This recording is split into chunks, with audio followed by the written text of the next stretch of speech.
from liquor bottles in the street to trash. We're at the intersection right now of A. Philip Randolph and Jesse in Jacksonville. Police say this was the site of a gathering after midnight that ended in violence. JSO tells us that 4 people were shot. It was a barrage of bullets. Police say 12 to 15 shots rang off. The 4 victims were 2 women, ages 34 and 39, as well as 2 men, aged 37 and 43. The 34-year-old woman was found on scene and taken to a nearby hospital. The other 3 victims took themselves to a hospital. So apparently, this shooting happened at a memorial for the rapper Lil Poppa, who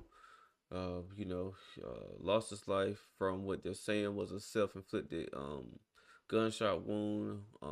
Thinking it happened down in Atlanta, and so they was having a memorial for him in Jacksonville, Florida, and if you listen to all the ages of the people who were shot, they was in their upper 30s, and one was 40. People who more than likely just not, physically able to get away, or when bullets start flying, I mean, bullets don't have no name or no direction to particularly go. But you want to go out and memorialize people, but you got to understand your environment as well.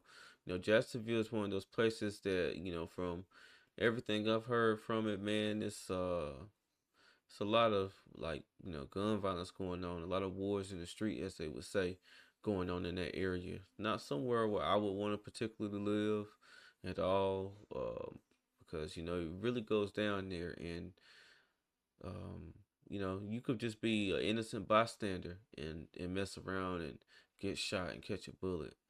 So, this is where Little Papa was from. Of course, we know Little Papa as a rapper. Those who are into hip hop music. He signed with Yo Gotti's CMG, and I remember him having one song a couple years ago that I was like, okay, cool. I heard him on like that compilation, one of the first compilations that he did with his new artists and stuff like that. A couple years back, it was pretty okay. I think it was a song with him and Yo Gotti. Um, but other than that, I really didn't follow his music too heavy like that. I feel like it's definitely a generation below mine and stuff like that, and just didn't really resonate with the music too much. But um, unfortunately, he lost his life, and it's a lot of mysterious circumstances surrounding you know the way that he lost.